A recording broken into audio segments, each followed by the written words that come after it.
So a bit of a longer term outlook, and then also a shorter term outlook. Because before we do that too, we can just kind of update, see what's been happening with Bitcoin. Looks like our targets have been getting hit pretty perfectly here.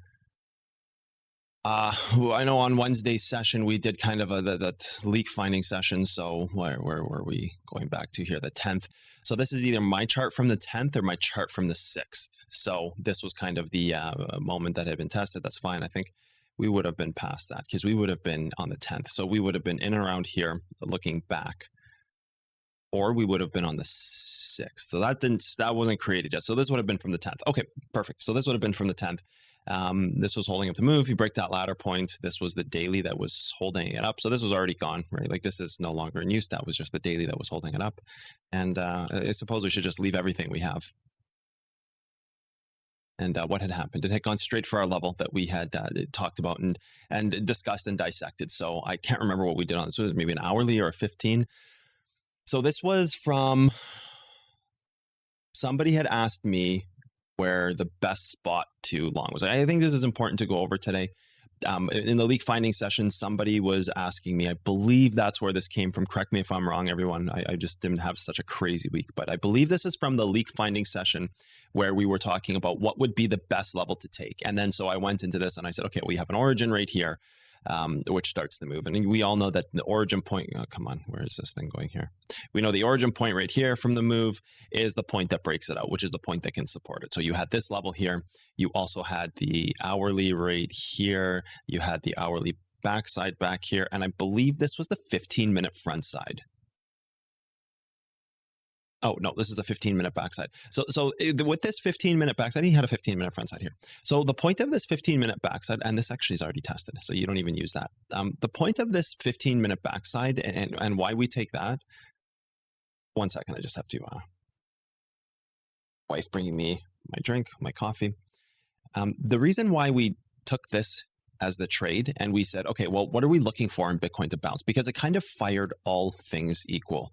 It hit the backside, it hit the origin point. And if you wanted to go a little bit greedier, you could have, and you would have gotten filled. That's the same thing we always talk about. The origin point that can break it out can also support the move. That point of polarity where it's showing you that, hey, it's going to go up off of this range.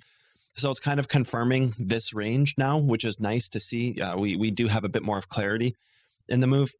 So this is telling you it's going to move up off of this move. And if this move breaks, it's pretty much breaking its range, or at least going to backtest the final piece. So with this trade, you mark every single level, but the 15-minute backside becomes the point where it has hit every single target within a reasonable amount. So it doesn't hit the this one here. Like you can take that out of the way, but actually this is what it goes after. But you can take that out of the way because the point of marking all of these levels is to see which level does it hit and confirm across the board. So the 15, does it confirm the 1 hour? Yes, it confirms the 1 hour backside. Does it confirm the 1 hour front side? Yes, it's actually testing the level right here. But if you were to go after the 1 hour front side, even the wick of the candle to say, oh, well, like I don't want to miss the move, you'd be missing the 15-minute backside. So you'd be missing one of your levels. But by bouncing this 15-minute backside, it actually gives you the point of the trade where everything had been touched and executed. Now, again, you could have gotten a little greedier and went here, but I don't see that much of a difference when you're talking about catching a knife in this trade. You know, you're trading 100x or whatever you're trading. Like I trade 100x. I don't really see a lot of value in going after this level because at this point, they're both going to be breaking down to this range here. So that's 92% from here, which is liquidation. And this is going to be like 79% or something like that, 80%. Yeah, and this is 80%. So there's no real difference here in levels. They both liquidate, or they both hold up the move with the chance of this one not touching it because it does hit that 15-minute backside. Like it didn't have to go all the way down. So this was kind of just a rewind to why we had picked this level. Just a little bit there last week in the live session. And I believe it was Ihivet who I went through this with. I think this was, I looked at his chart and I believe it was his that I looked at. And then, so that's where you get this bounce from. That's where you get this level from. And then you can just fast forward in the move. But I think it's important to just kind of go over this again. And it just retests that same ladder point. So it's like the same thing. It's just retesting that range. And it does look like it may be breaking down here a bit, but then you just actually take your replayer tool, go right here. And this is that point where this test on the range, it has to go back down to see if it can hold it. It's not going to ladder off some intermediary point. It's not going to ladder off a reverse here. It's not going to ladder off anything else. It's just going to go straight for that range again to see if that's what it can test. So pretty decent trades. And then it's trying to move up now off of that because it is stabilizing against that range. So that's where this comes from. That's where these levels that we had marked earlier in the charts. Won't let me Control Z. That's fine. We can just delete them. That's where these levels had come from, and that's where we get that that trade. We can get rid of this one here, and yeah, very straightforward actually. Very straightforward, exactly as we kind of predicted and exactly what we thought. So, any comments about this?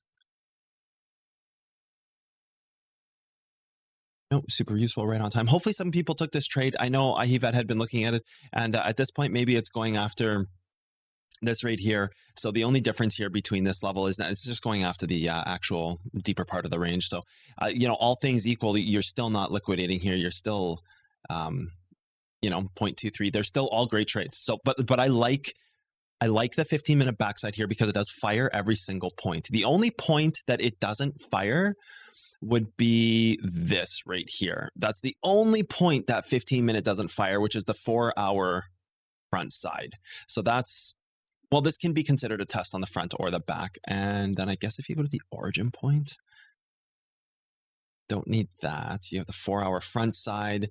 You have the reverse right here. That's getting thin.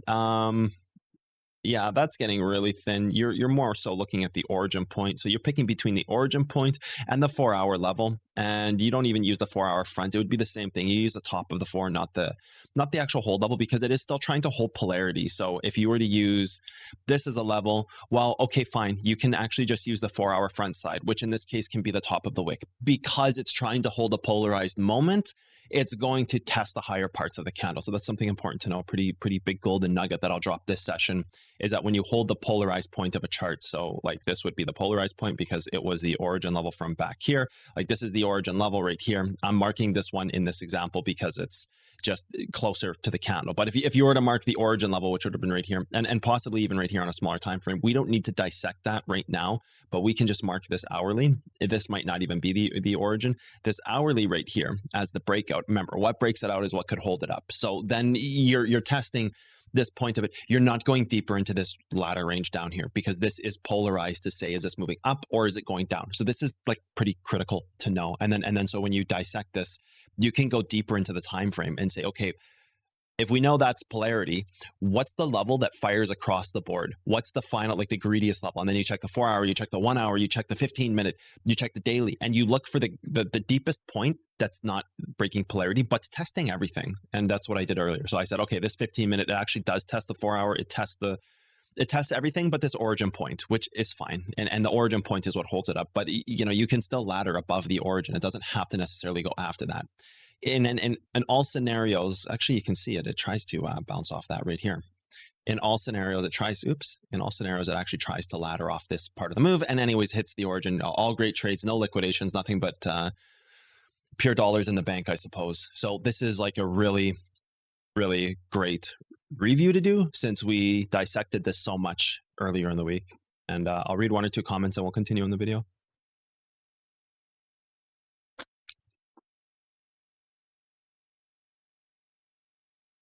For me, the problem was I had the toughest process that this range, I had the thought that this range already got tested. So as long as it stays above the ladder point, we can go. It's like a hold level continuing to hold, right? So like you could just say, oh yes, you can ladder off of this, right? You could ladder here or even like break here on this red line, which it tried to do here. But it's like a hold level that just continues to hold, right? Like you see it all the time. A level that continues to hold eventually breaks a cycle. Like right here, for example, there's a hold level right here. You could delete this one here. We don't need that. And you could just zoom into this 15-minute hold level right here, right? And the hold level continues to hold over time. Even if it breaks this ladder point here, it's still holding the hold level, right? Like it's still holding that level. And what that means is that the larger time frames are laddering, right? Like you're still laddering off of larger time frames. So you can just continuously hold the hold level. And what that does is when you continuously hold a hold level, it does this. It ends up breaking its trend. Like this trend is created. So that's the point of holding a hold level over time. Like this trend, it looks like it's created here, 4 to 4, I believe this is. Yeah, 4 to 4. And so it hits its hold level. And then when it continues to hold this over time, all it's going to end up doing is creating a cycle. So when a hold level continues to hold, it just creates a cycle, right? So this is kind of like, yeah, that's when you see that hold level holding over time. You have the same thing happening right now. Like this will try to create a cycle. It needs to have a bit of a move up because right now it's fighting with range, right? It's fighting with range like so. It's fighting with this right now. So it needs to have a move up to attack something here so that it can just at least create like, okay, say it goes like this. And, yeah, well, okay, cool. Goes like that. At least you can now create this, right? Like at least you have the range can be created off the move, but like, yeah, it's just like a little interior range against the bigger piece of the move. So yeah, that's the thing about these like levels and they hold over time. It's trying to cycle. Hopefully that helps, Triple Sam. When something does hold like that, like it sucks because without like butterfly effect 2 knowledge, which is coming soon, don't worry. But anyways, for where we're at, it's like, oh, you enter a trade here and you stop out right here because it's like, oh, the ladder is breaking and it's moving up. And then that's part of using the stop loss and high risk stop losses on knife catches, why it's so important to maybe step back a bit.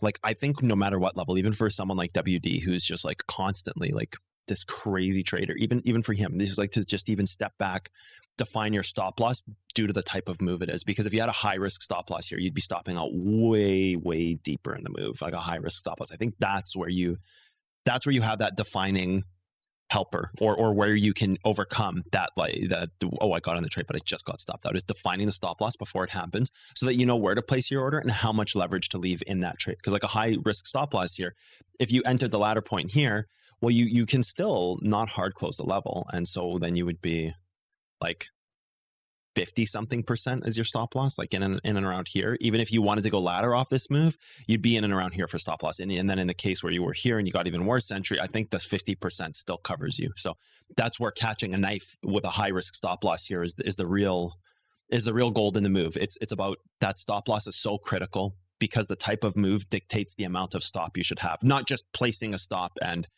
like here, you just go here and you just place a stop. You're just like, oh, I don't want to lose that money. I want to go here. No, it's about identifying the type of move so that the stop loss amount is predetermined, and that would have saved you here. So go back to the stop loss. That's something like everybody should watch that thing like 10 times because that stop loss guide is a piece of magic. It will keep you in and out of the right and wrong trades like you wouldn't believe. Because this is that's the high risk knife catch scenario, right? We have, as you guys know, we have kind of two different pieces of these charts. We have the inside pieces and we have the outside pieces. Just to do a quick recap, a lot of people get stuck on the insides of moves, right? Like when we talk about that, what I mean is that a lot of people get stuck looking to inwards in these moves and not outwards enough. And this is something so this is an important definition here. When I say people look to inwards is range defining, and ranges against ranges are just as good as they are. If you're inward defining a move, you're defining the range to break into the next part of the move. So just very important to know that if you've defined an interior piece, realize that the exterior components are the ranges that are in play, right? Interior ranges are in play for ladders. When you're laddering between a move, ladders get established when you break outside of the parameters, right? So, you know, in this example, interior would have been like this. Well, I think we're just going to use this right here for this one. It looks like it's this. I don't exactly. Oh, we did this. It was this. It's this. We did this earlier in the week. Sorry, that's the 15-minute, I believe. Memory's hitting me. I think it's the 15-minute adapted to the 5. So this interior piece, like you're going to create a ladder point. That's fine. When this interior range breaks, this is important to know about ranges. When this interior range breaks, it's going to go see if it can ladder the move. And then your ladder points exist, right?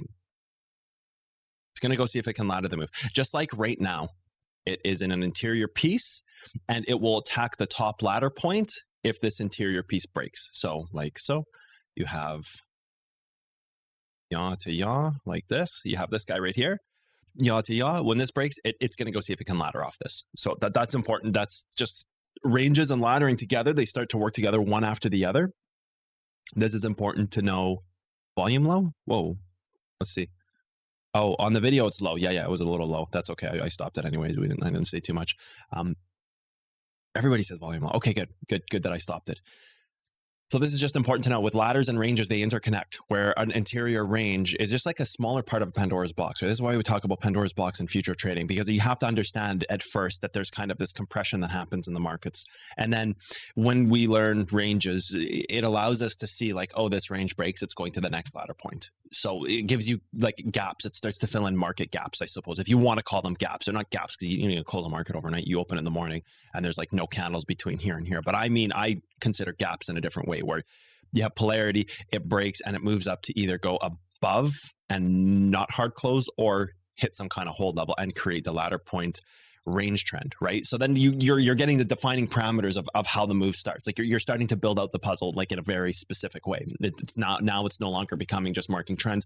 It's becoming building out this puzzle in a very specific way, or using a very specific formula and a very exact criteria now with ladder points and ranges, and how I taught you guys ranges last week. So now it's just building, it builds it out differently as to where you guys might have in the past just marked trends and been like, oh, I don't know what I'm doing with this trend. I'm not sure what it's gonna, what's gonna happen when this trend breaks. Now you're starting to fill in like an exact. I've briefly Let me turn this up with some of you and in depth talked about with others. Where how is that? Is that better? That looks a lot better.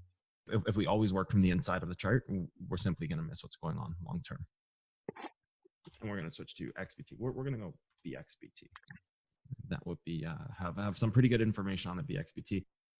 Yeah, we'll simply miss too much of the charts if we look inward. So we're talking about ladders here. Okay, ladders are very, very straightforward. I'm just going to draw us a very simple trend here. Very straightforward in the way that we look at these charts from the outside. The very basic look on ladders is that, and we know that it's right here, so we can just pin that here. We know, basic outlook on chat on the larger time frames. Ladder. This point here gets hit, was a ladder in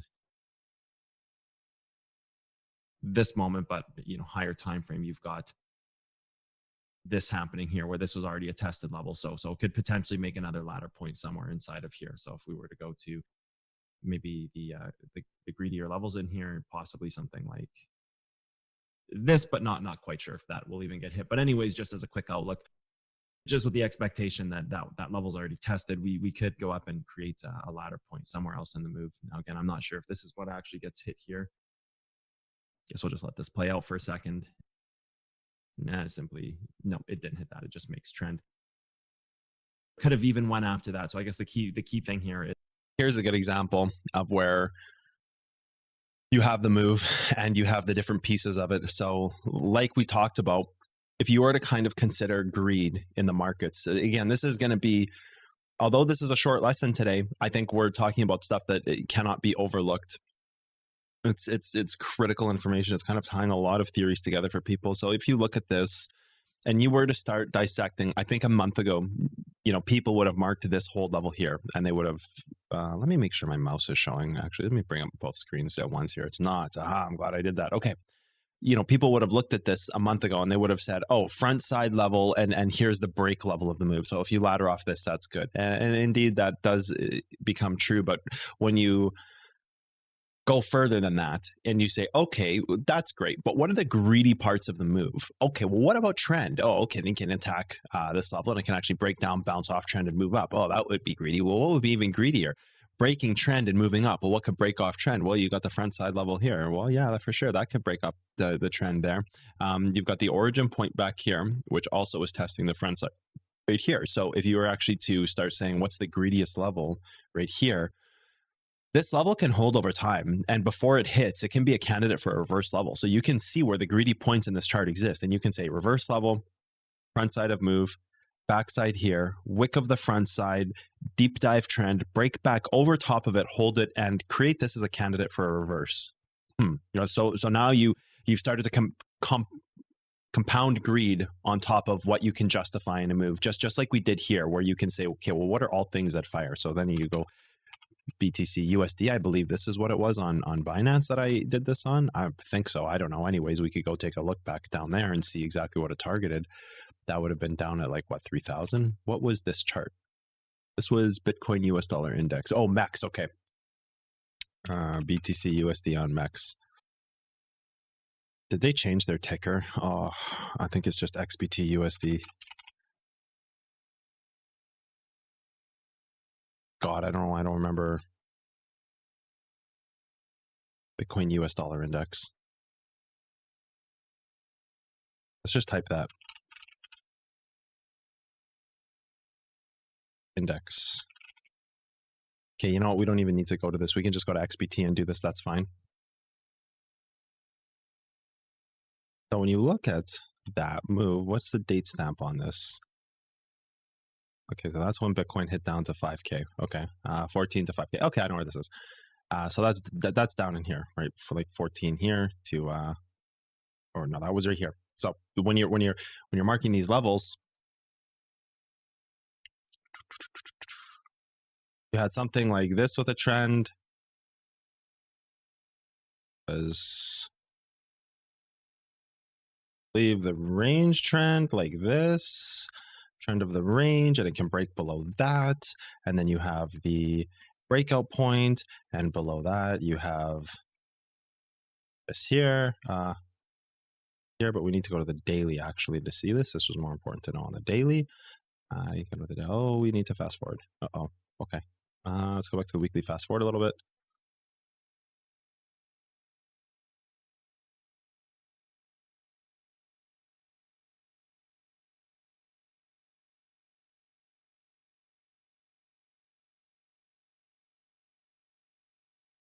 So you can go to this right here, which had already laddered the move here, back right there. You can go here. So now you have a few different levels. This is already tested, as you can see, so it can't be that. This is tested. This is tested. You see, you've got kind of like, this is tested, this is not tested. You've got kind of like two levels here. So then when you go to this move, you could say like, which part of this move fires everything? Did it actually go after the front side of the daily? That's tested. So you can go here. I actually went after the front side daily. So when you look at this, it's kind of the same scenario that we've been looking at, where you're saying like, okay, well, here's the weekly level right here. But what's a greedier piece of this? Because this could just be a reverse level in the future. Well, so what's the greedier piece of this that could actually go down, test? Well, trend is. Well, what's greedier than trend within the same move? Polarity of the move. What broke it up can actually hold it out. And then it's the same thing. Like, what's testing through all levels while still holding the move, right? So that's how these knife catches work a lot of the time. Imagine that for the future. Back down to 5,000. I'm not saying it's going to happen. Obviously, that's very far away, but technically, is that let me delete this down here.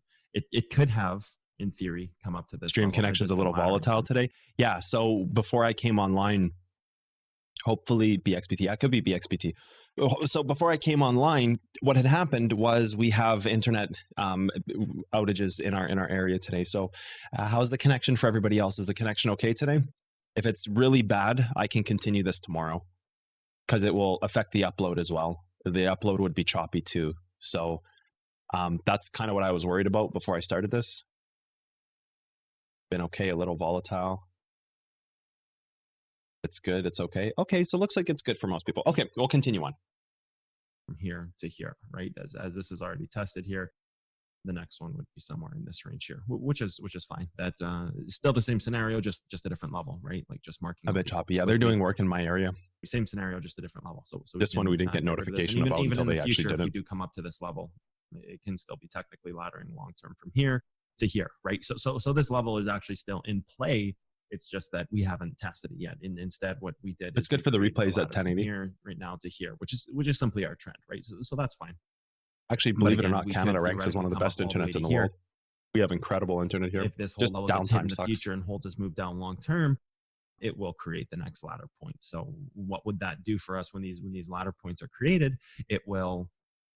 Most of these problems are caused by Vimeo. Whoops, we're going to go to the brush tool here. It's going to do that, and it's going to come and test here. Therefore, just altering the tone of the move like so, right? Just like so, just creating a new point for us to respect this trend, right? So that's the thing about ladders. That's the first thing to know about laddering, is that your ladders, they create your trends. They create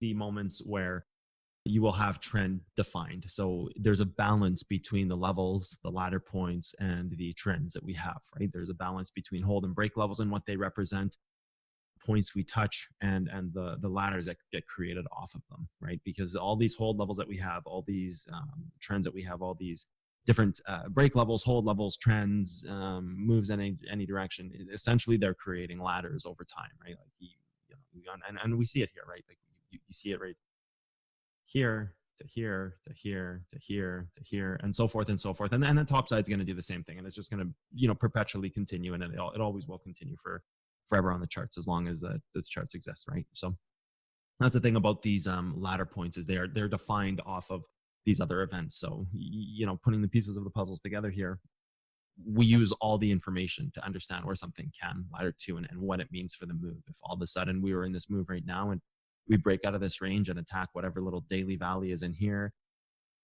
people are going to flood to Bitcoin like it's about to take a huge move up to whatever these heights that people talk about. Even if you were to kind of maximum range of this, in my opinion, is right here. Even if you were to think, oh, we can go to 16,000, really this could just be the moment before we go down to like this range here, for example, 2,600, or really the whole point of this is that you have inverse level somewhere in here, right? And possibly an even greedier one in here somewhere. So you have an inverse level here that has been tested. So over time, we could simply, and we're going to delete these brush strokes here.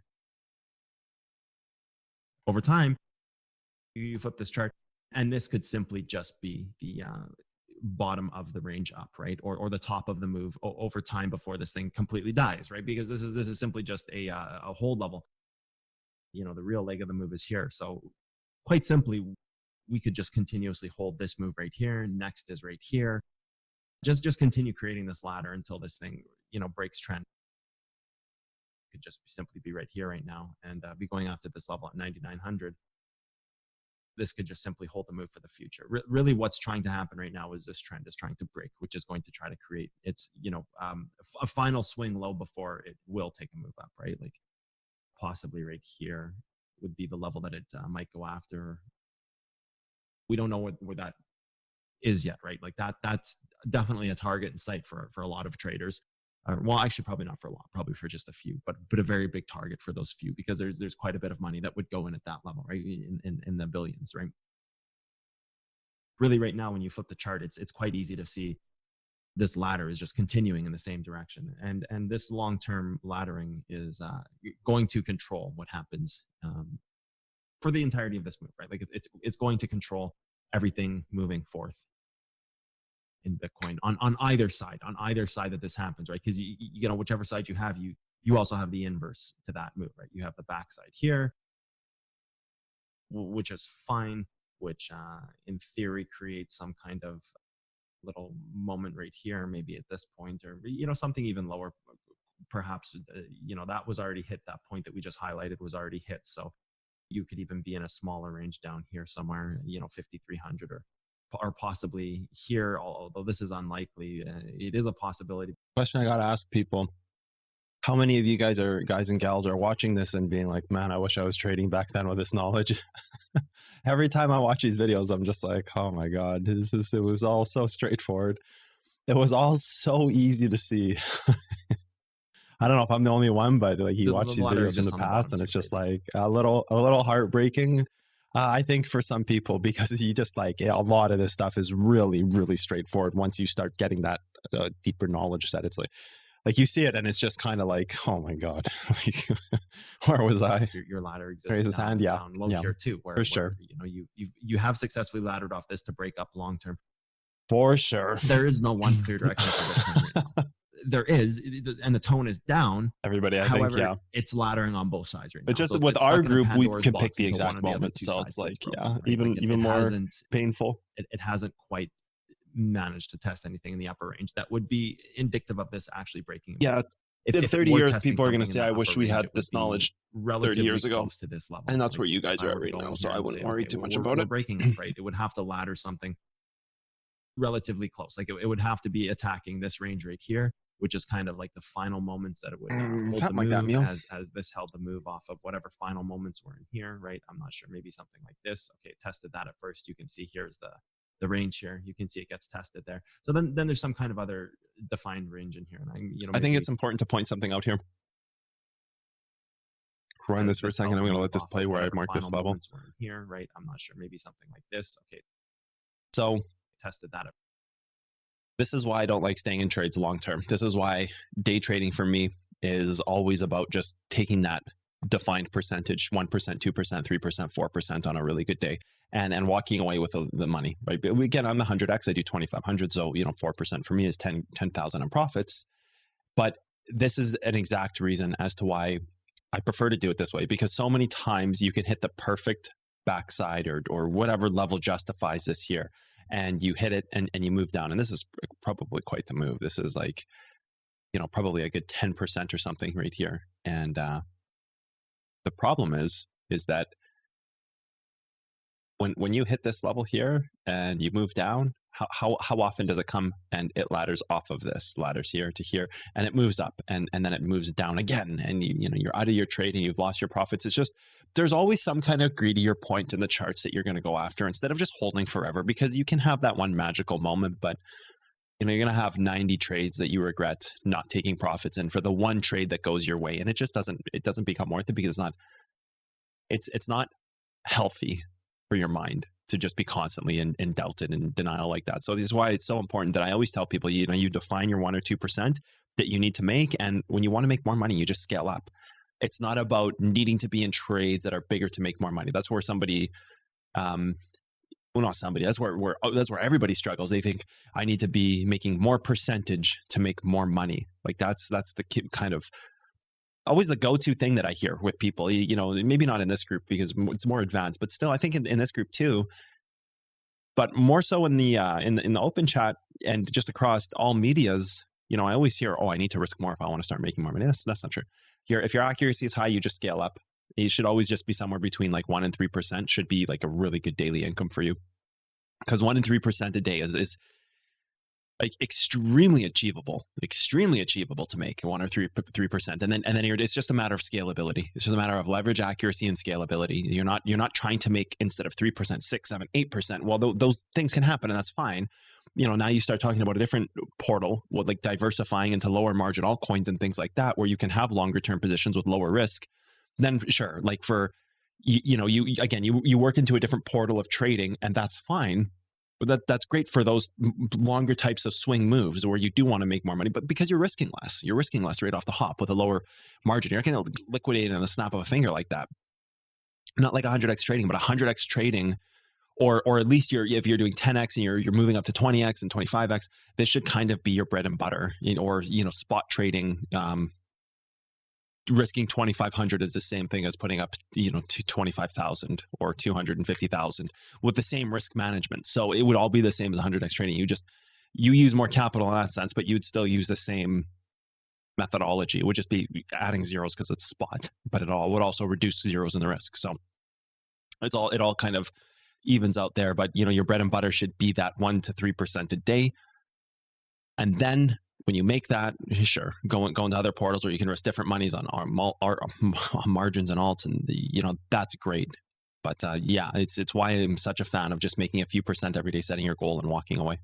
At first, you can see here is too often. Here. You can see it gets tested there. So then there's some kind of other. Too often I see this, even with myself. Maybe we can even just go quickly find it right here, and we can go to like maybe a 4 hour. So 2 to 3% on a trade. Just realize 1% a day is $2,500 if you're using leverage 2,500x, $2,500 on 100x. Just remember that. So if you get to the point where your accuracy is really good, you can attempt to do $1,000. And anyways, $2,500 a day is $10K a month, $10K a week, which is $40K a month, which is $500,000 a year on 1% a day. 2% would be 1 million. 3% would be 1.5 just by taking 3% a day. If you were successful every day, obviously this is extremely skewed towards 100% success, but just to keep that reminder for people how much money it can actually be when it starts to compound small amounts. Even if you were to make $5,000 a week, hell, even if you were to make $2,500 a week, which is pretty small comparative, but if you were to make $2,500 a week, you're still talking about 120, 130,000 a year. Yeah, okay, so it would be front side right there, would it not? That was that same tested level. So actually that level is tested. Could have a losing So streak, but that's possibly like the greediest point on that. that's that 4 controllable. hour. Those are Somewhere variables that inside you're of that range there. So we can, the way I look at that, like I see you said, if you have accuracy, it can work, yes, but there could be a losing streak too. That would be like having bad aim in a video game. There's good aim and there's bad aim. If you have good aim, you land your shots. If you have bad aim, you miss your shots. So it's like kind of like the same thing. It's not something where it's by the luck of the draw. Oh, like you can't say, well, it could work the other way because you could have a losing streak. Well, what creates a losing streak is bad trades. What creates bad trades is not enough knowledge or not enough discipline or mental analysis. So it draws back to how good of a trader you are, which is a controllable variable.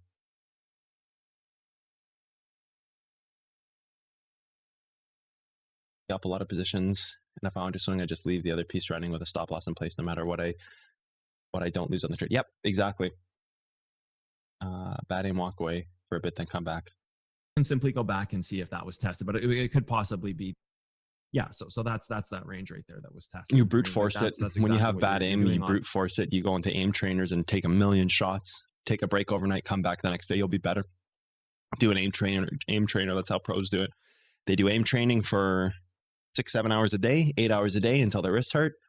They go to bed, they wake up and they're better. Even though if it feels like mush in the moment, you could do the same thing with trading. You could trade with $1 a trade, and you could take like 100 trades a day. You could make a challenge for yourself where you could take like 100 trades a day. And you just, the point is just to test your accuracy. Maybe we should do that as a group. Maybe we should do like a trading challenge, the raw accuracy trading challenge. And we just do like 100 trades a day, no matter what. Doesn't matter what your accuracy is. Doesn't matter which. Just set $100 aside. $100, $1 trades, and just do like every single trade you could be even considering getting in on. If you think there's like, watch 4 altcoins and Bitcoin, and when you think Bitcoin is firing, $1 on each trade at the whole level you think. If they all fail, you lose $5. Scale it down. You lose $10. You go down to $75. You take out some of the altcoins. Maybe I'll design something like that, a trading challenge for us. I think that would be really good, like, because that's just the way it is. It's just like, it's practice. You just take every single trade on the charts you can. And maybe I'll do it with you guys. Maybe we'll just do it together as a group. Like, we'll all go into like 100 trades. And I'll just like set aside 2 days, and we'll do like a hardcore challenge where we're just 8 a.m. to like 5 p.m. or something. We just get every single trade we can. People can jump in. Yeah, that's actually a pretty cool idea. Let's do that. Let's do that. Let's do that in the live trading. We'll start that for December. What would be the date that we'll do? We'll do that on December 6th. That's the day we'll do 6th and the 7th. That way we can cross-check our results on the weekend upcoming. So December 6th, we're going to start that. I'm going to design a trading challenge for us, and I'm going to set 2 days aside. So the 6th and the 7th, I'm going to set aside specifically for the group. And I'm going to be setting a call with you guys for like 8 hours each day. And we're just going to take every single trade we can, test our accuracy. We'll just take turns leading the group. Maybe I'll do an hour. I take a break, watch my kids. WD can lead, and then maybe Matt MM can lead, and then maybe JCap can lead. We'll just do like, people will rotate in and out, and we'll do for 2 days straight. That way there's a lot of people who get a lot of practice. And then we'll just go through like 200 trades and see what our accuracy is. And then I guarantee you guys, by the weekend, your trade percentage, like your accuracy, is going to just like go way up. It's just going to go way up. That's what we'll do. We'll set aside 2 days where I can help you guys just pinpoint some stuff. I need something like that because I'm still bad. It's okay, dude. You have the knowledge. You just need to apply it better, differently, right? It's like, you have all the tools in your garage. Like you imagine building a house without the tools. You're screwed. But you have the tools, Matt. You just aren't using them all yet. So that's where I'm going to take you guys into training 101, and we're going to do. Yeah, that'll be super cool. I think that's like a great thing to do. Yeah, we'll do that. Definitely. The 6th, December 6th. That's what we do.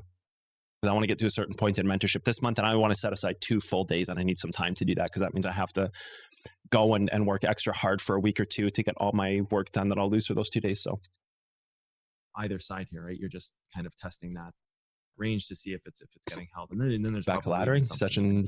Not going to be short if we expand the scope. We're only doing this one video today, right? Like your greediest point lies right here somewhere, right? Come on. Today's a very light, easy day. Just because of how intense intense it's been, like I said. I don't need to walk through this and why this makes sense. You guys know. I have a feeling there's a lot of people in here who are getting close. There's people who are just like right there on the doorstep. Yeah, you guys know how to do range work. I don't need to go over that. we do need to do though is get trading view working a little better because it's a little odd. There we go. Aha, replayer tool is off. So then you can see where it's test that range, right? Test the range there, holds it there. It had back tested already this daily rate here. Come on, right there. It had already tested this daily rate here. I think an important note about laddering here is that a lot of times in future trading, like if you rewind back to future of trading, what you see happen is I talk about breakpoints. Oh, if it hits this, it's going to break the move. But there is kind of a slight variation inside of that. Break levels are great, but this only is one of many truths that need to happen, because within a break of a move, you still have the ladder point. So this is still a ladder point in a different theory. So you can hit a break of a move, but it's not that they're different theories that work against each other or they're not working properly. It's like this. When you're laddering a move, if you have a break level right here, so like this is your break, right? You got like 2 candles. This is the break right here. That's the break of the move, okay? There's another candle here that's like kind of flat as well right here. And there's a wick right here, right? So in order to, and this is like a beige candle. Let's just color this in a bit. It's beige, so that's not, the break level would actually be right here. So you have a break level here. And if you test this, you're going to break the move. This is one of, imagine it's like a grocery list, or just like, it doesn't have, I guess, not a grocery list, any list. Imagine it's a list of things that need to happen before a move can break. And those lists of things that need to happen, a break level is one of the highest ones. So when it hits the break level, it's one of the final things that can happen. But you still have to break that ladder point, because you can see all the time this happening. You just create a range trend. You hit a break level. Isn't it supposed to break up? It's one of many things that has to happen in order to break a move. A break level cannot be the one defining factor. It's not that simple. Day trading is not that easy. It's not that simple, or you have one defining factor that's just like, a combination of different things together. So it's just really important to note about laddering. When you do have the break of a move like this, you're laddering a move, you're still in the ladder until you break that ladder, which a break level doesn't auto-define the breaking of a move. It just defines that it's attacking the next part of its move, which is the ladder point, which is a lot of times why you're going to see like this. You have break level here. The test is trying to break it. It actually rejects the ladder point, right? Because it's a pretty small ladder point here. It's not like the next ladder point is way the hell up there. It's really small. So a lot of times in break levels, you see this. You see a break, and then you see a rejection. So I know, I think it was last week, I gave you guys kind of like this quick hack. If you were to do this, do that. Like if you were to see this, do that. It's the quick hack. This would be like another quick hack. If you attack a break level, pay attention to the next attack of that break level, because if it rejects the ladder point on that break level, it's moving down. Like if you wick above this, right, you have to see what else you're testing in the higher time frame. So if you don't wick above this, you know that it's just going to be a bigger breakdown, and the move is in failure. Break level gets hit, pay attention to that second attack. That's like a little cheat, if you want to call it a cheat or a hack sheet. You like hit a break level, pay attention to the second attack, because if it doesn't break the ladder point, then you actually are just going to take a big move down, which is exactly what happens here. But by kind of common sense, right? Ladder point creates an interior range. So now instead of having a ladder point here, you have the interior range. And when the interior range breaks, you're going after the higher ladder point. So that's like a pretty, again, you hit a break level, pay attention to the second attack as a ladder point. Tested this daily right here. Yeah, because it would have been nice if that replayer tool stayed on, but that's okay. Whatever this is right here, it starts to test the valley, test the front side. So test backside, test front side, perfectly fine, holding the move over time, creating this ladder, then holding its next part of its backside, front side range, and so forth. You have the story of what's creating Bitcoin's ladder, right? So that's fine. This is all stuff that we see on our charts, and now you guys, are a bit more privy to the guys and girls are a bit more privy to the levels that are actually being touched, right? So now it's starting to make sense. Like, okay, why did this happen? Like it did, right? One of the key missing pieces here is understanding what those ladders represent, right? Like understanding what they mean. So long term, that's what we're looking at for the ladders on Bitcoin. We even if we go back here and leave this for a second, you look at the bottom of this move here too, and forget all this stuff on the top. Forget, this level here. We can keep that level there. We don't need this. We really just want kind of a clear picture and a clear vision here. Take that off. Zoom in our charts a bit here, and maybe we'll go to the weekly. This is a long-term time frame. We can go to this weekly here, and you can see, you know, exactly what's happening, these points that you're laddering off of from the top. You can see the backside hold here. These are the backside hold here. You can see this range here, right here is held. And then next to be tested, because this is already tested, you can see this range here. So like, you guys see the trend that's being created off these ladders. It's as clear as day. It can't be mistaken. And the fact that it breaks over trend, attacks the actual hold level, is exactly what it's supposed to do, right? Like, it's supposed to go over top of that trend, attack that hold level. So if we lose this trend here, like that's likely going to break this range here. Like, you can see it. You can see the ladder forming here. It's pretty hard to mistake here. And even in the moment, it goes here and then here and then here and here, and then maybe it'll even come to here if we're lucky. And right now, it's holding the backside right here, which is your backside right here, just to take another big move up, right? You're just holding the backside of your move. So you're just holding the backside of your move. This continues to hold, right? It's going to try to attack this range again and then fall to its hold level in here somewhere before a large. There was a lesson. Can you repeat that again, please, Cotton? My internet froze. I have a feeling there's a lot. There was a lesson a while back. I remember you said break levels don't break ladders; they break holds. Yeah, exactly, and that's exactly kind of the same. It all falls under the same thing. If you have a break level hit, it's just one of the criteria. Typically, like a hold level breaks and it goes out. It all falls under the same wheelhouse. Miho, like, think about it. You have a break level. The break level will have a ladder point, it'll have a hold level, it'll have an interior hold. The interior hold will end up holding the move, it breaks it, but then rejects off the ladder point. So it all kind of falls into that same queue. Large move down, right? Or in this case, up. So then if you reverse the charts, you can see, and we can go on the daily here, we can kind of make sense to what's happening. This is like a very good outlook long-term ladder, and you can see it happening. Like, it's all very much right there on your screen. You can see. We'll get to 15 minutes and then take a break. Front or backside, you can see what it means when these hold levels are hit and breaks aren't gone after. You can see literally every piece of this move, even in this moment. We can start getting into the local parts of this move, which we're going to.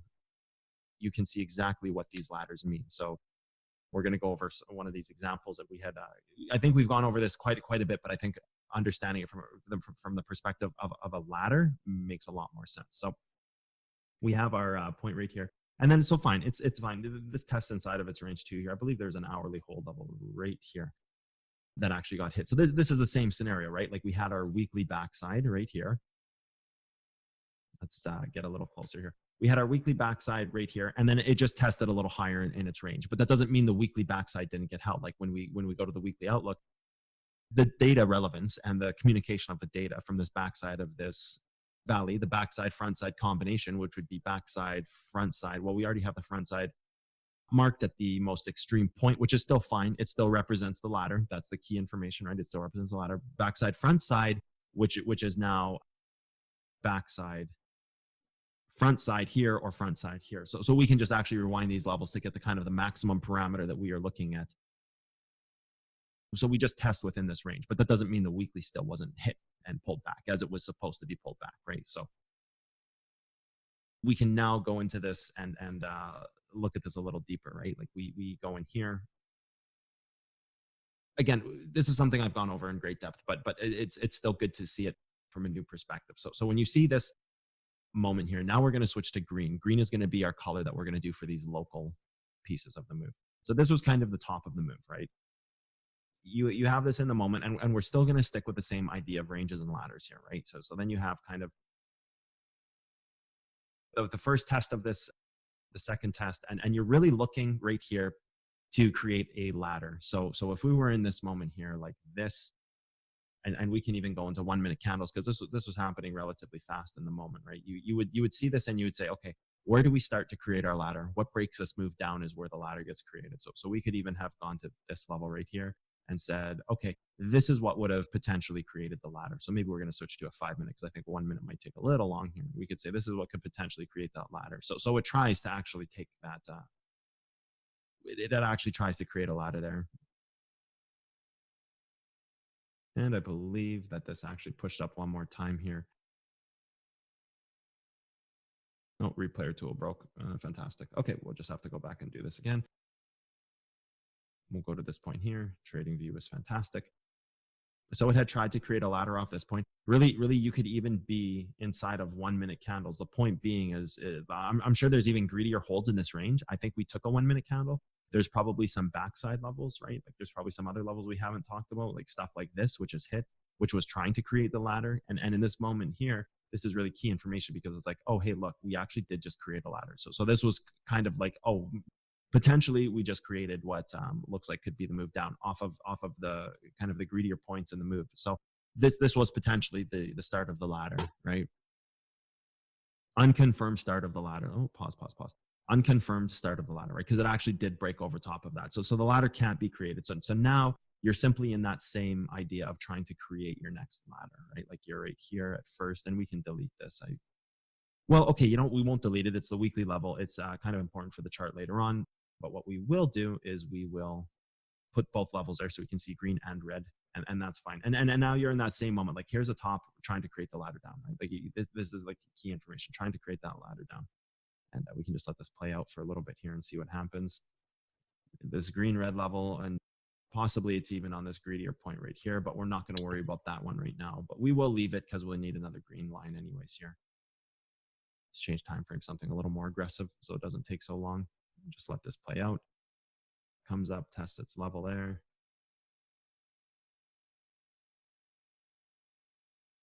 Go back to this here. So that is that moment where it did test that level, right?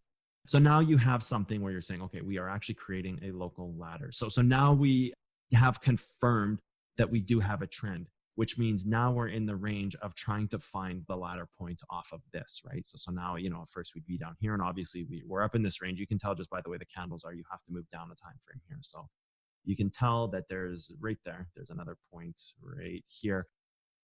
So when we go and look at the larger picture, we now have a very defined long-term interaction with a short-term result, right? So we have a very...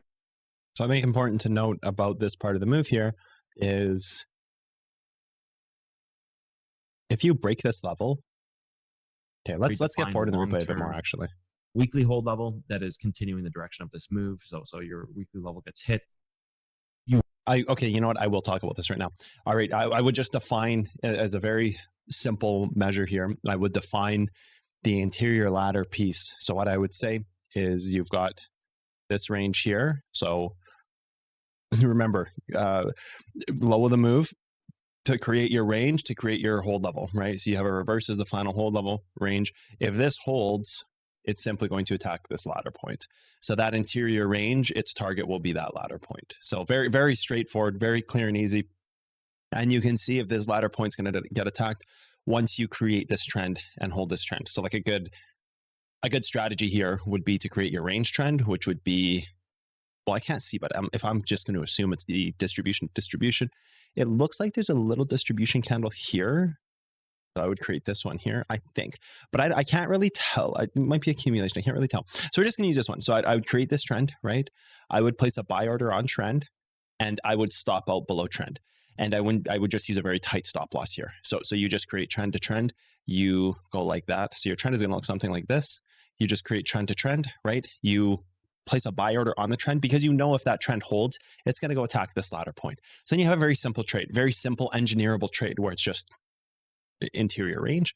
If range holds, it's going to go attack the next ladder point, right? And that could indeed be this too, or it could be this. I can't really tell without looking through time frames, but you could even just say it's this right here, and that's a pretty good move. That's actually about 6%, I believe here. So 73 to what looks like 77, or it is going to say 74 to 77. We're just $300. Yeah, you're about 4.5%. So 4.5% trade, and it's relatively easy. You just have the range, you have the trend here from the range trend, and you just go to the next ladder point once that breaks. So actually very, very simple engineerable trade.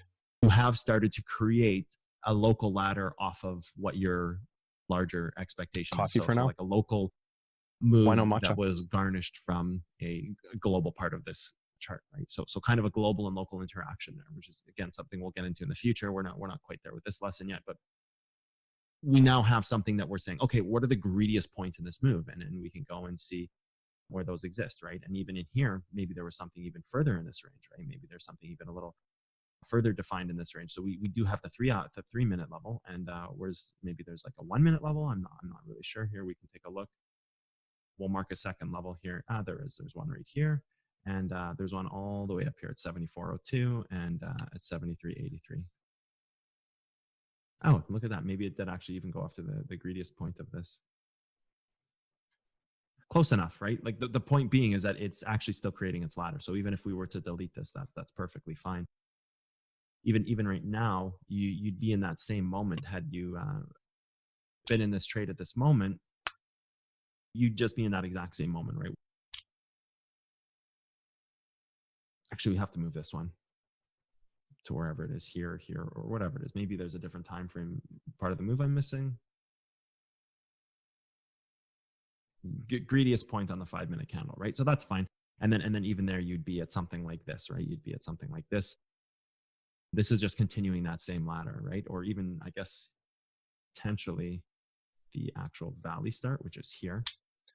So that's a habit that I did during these videos. So you notice how I said greediest point on the 5-minute level?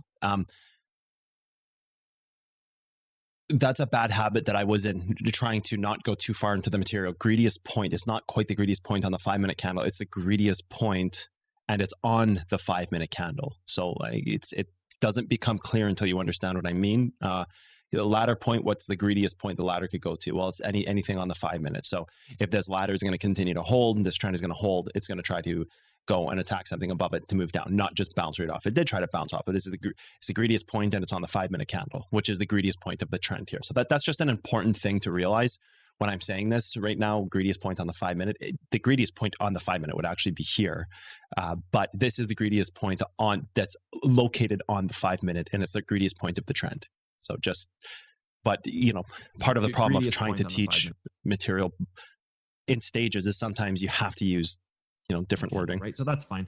And then even there, you'd be at something like this, right? I think that's an important thing people need to take away from today's session. Even though we didn't go through a lot of material laddering wise, one of the most important things that we can do is like, what's the greediest point in a move? A different way to look at greedy points. What's the what could fulfill all targets while still maintaining the integrity, right? Just like we looked at before, where you have a level, a trend, or a reverse level, it hits the 15, the 4, the 1, everything together, but it still holds its level, right? That's the greediest point.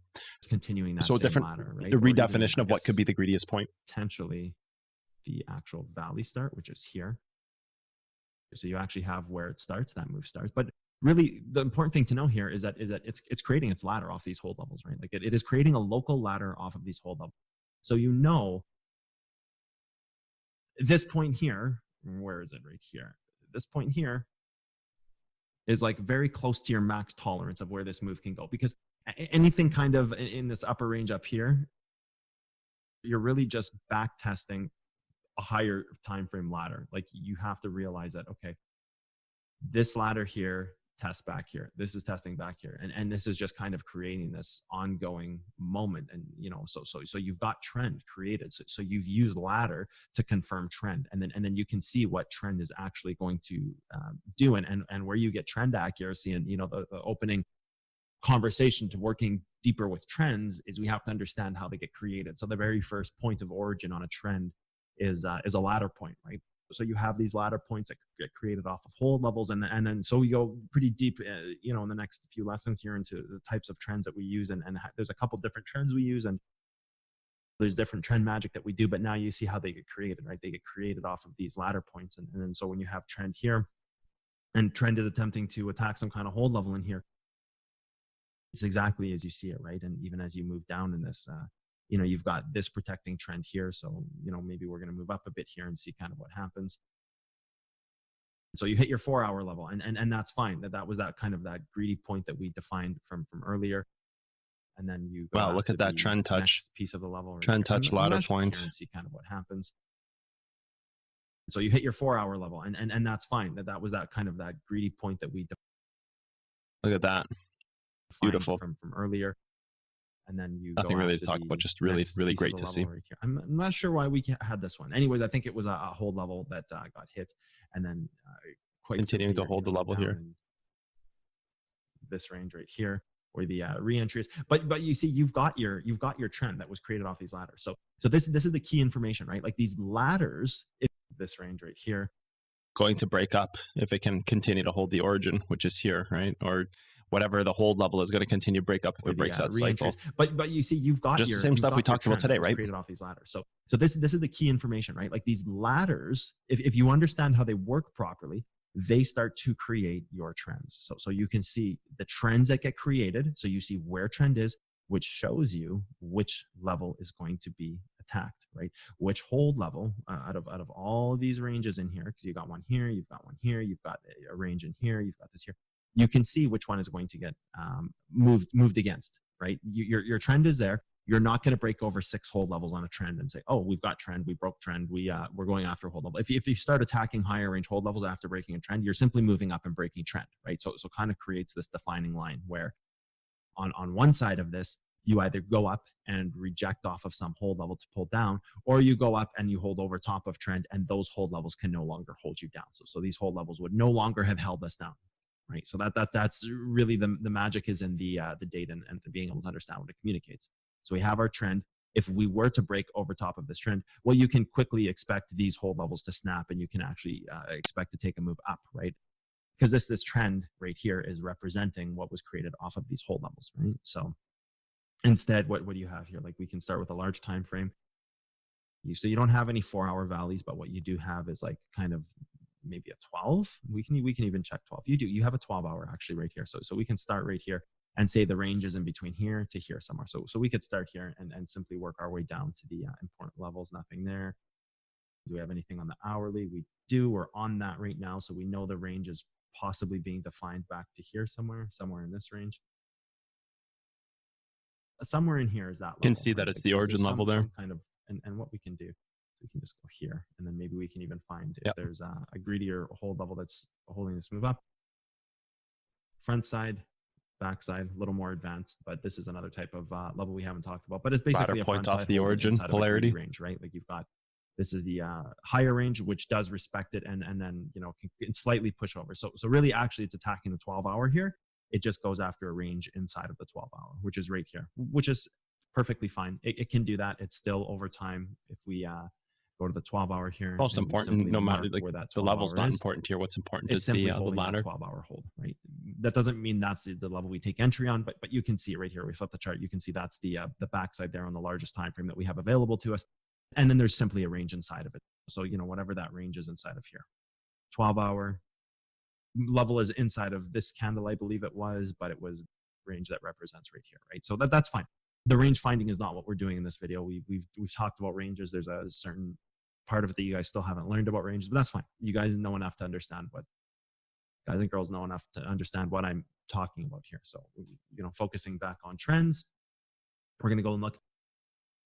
Now you have a trend accuracy that's giving you the creation of a move that's not only going to work in the pieces of the move that you create up, but also in the pieces of the move that you create down. So we did the down, but you're also going to have that same thing here where you have, okay, look, we have the trend. We have this moment here. So let's zoom in here. Even just a random local spot where we have the hold level, this does create our trend, right? So we can actually create our trend off of this. So you can see that when this level gets hit, we can actually create our trend off of it because that level being hit, that ladder being created. So understand the tone of this right now is understand that ladders are being created.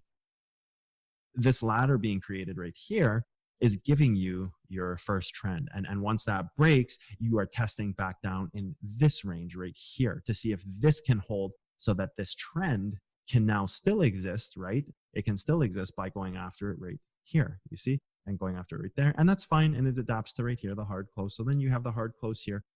Once this breaks, you're kind of on the wrong side of that move. So you can see that this gives us a very, very nice accuracy when we're talking about, okay, we've hit the hold level. You can go and zoom into this moment and see, oh, that's where my actual trend exists, and that's what's breaking. So ladders, the beginning to understanding trends is all about understanding the interaction that ladders have with hold levels and to create these laddering points, right? And then even here, like I said, you could even go down as low as this. There's some other range here. The point being is that even if this is what gets hit, this is still a trend, right? Like this is still a ladder point and this is still a trend, which would actually have just created this ladder point rate. Oh, no play. We don't want to play that. We would have created this ladder point here, greediest part of the range, which would have then simply done like this to this. Oops, come on. this to this. Come on, there we go. That would have eventually, trailed its way all the way up to your higher part of this move. You can see here to here creates the piece that's breaking it up, and so forth. We look at trend videos at another time. Even right here in this, come on, Good old trigger come on. points. They work so We can do perfectly. this. There we go. We got it. Hit a target or trigger out of a trade. Make Same sure old it's attached to the right candle. There it is. beauty. And even there to here, right? So you'd have even a sharper trend, which once this one starts to break, the move starts to collapse, right? So even like a local piece of the move here, hard closes to here, loses its second trend. Hard closes to here, loses its second trend, hard closes to here, and eventually loses its third trend, therefore breaking the entire piece of the move, right? Like losing this trend here basically breaks this down here. Now, not quite. It can still catch itself on a hold level or a backside somewhere back here like this. There's still other levels. There's the front side range here. But anyways, we have the beginning of trend accuracy and the work we need to do with trends to start understanding them. Again, it's understanding ladders is how we first start to understand trends. Perfect.